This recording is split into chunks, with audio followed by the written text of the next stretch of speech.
I was reading something by an author I don't know, um, whose name is Donald Donato, who used a phrase I like.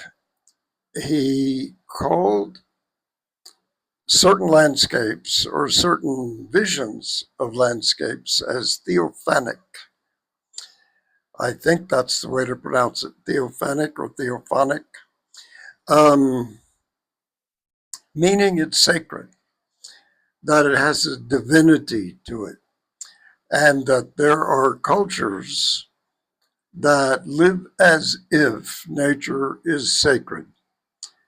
And Western culture sees nature as an object separate from human beings that can be used by human beings. As a matter of fact, in the Bible, it is said that God gave human beings dominion over nature and could use it however they wished.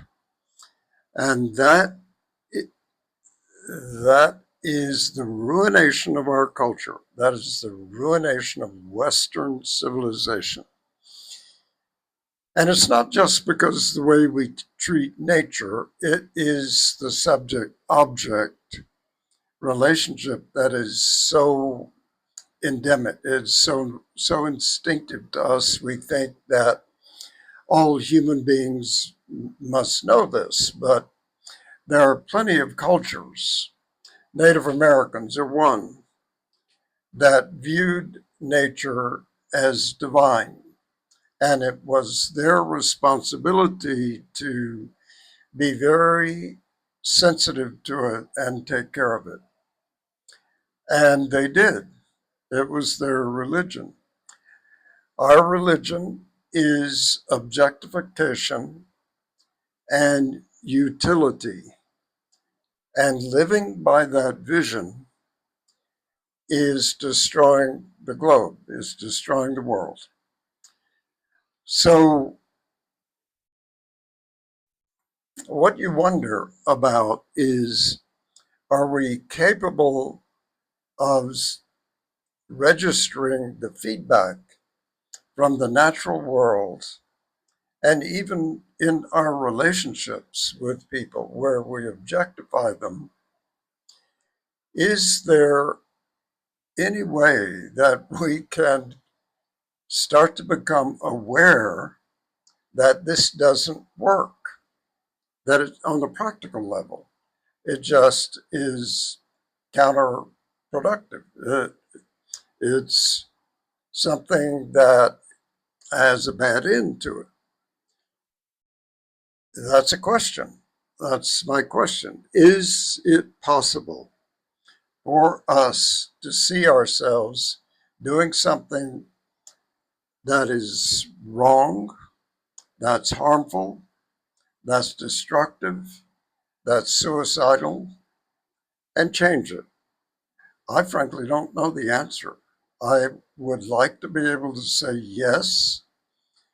And it's true that there are some few individuals who are waking up and saying, what we're doing is wrong, and they react to it, and they try to renew the land, and they try to treat it right. And these are the eccentrics. These are people who are going against the grain. We need more people like that. But I have another question about it. Is it possible to change from the head down? Is it possible to realize that logically the idea that we've grown up with is wrong and it's going to hurt us profoundly, and change it as a concept? How is that going to affect how we feel? Do we actually learn to care? Do we actually have real sense of relationship with nature? Not only nature, but other people. Even if we don't agree with them intellectually, how do we change? I mean, that's my question. How do we actually see we're doing something that is a kind of blindness, and we decide that we don't want to do that because it's not very smart? Can we change at the heart level? Can we actually change how our physiology, our body, how do we learn to feel different? Does that come just from changing our ideas? I, you know, I have to say, I'm not so sure it works that way. But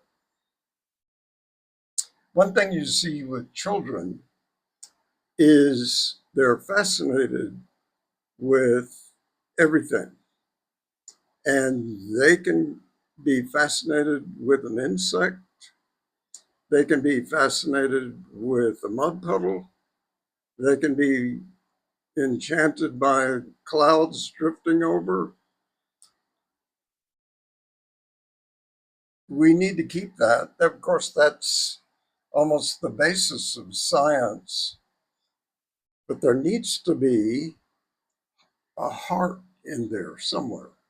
There needs to be caring. There needs to be some kind of emotional connection that feels you and I are not so different. You and I are related. We are versions of the same spirit. Now, that would change the world. That would actually be a completely different optic, that if we saw the world through those eyes, the world really would change.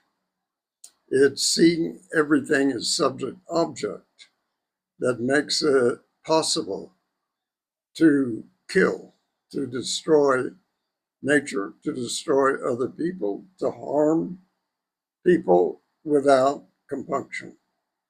That's that's an obvious mistake of the human being that will not produce good results, to put it mildly. So, what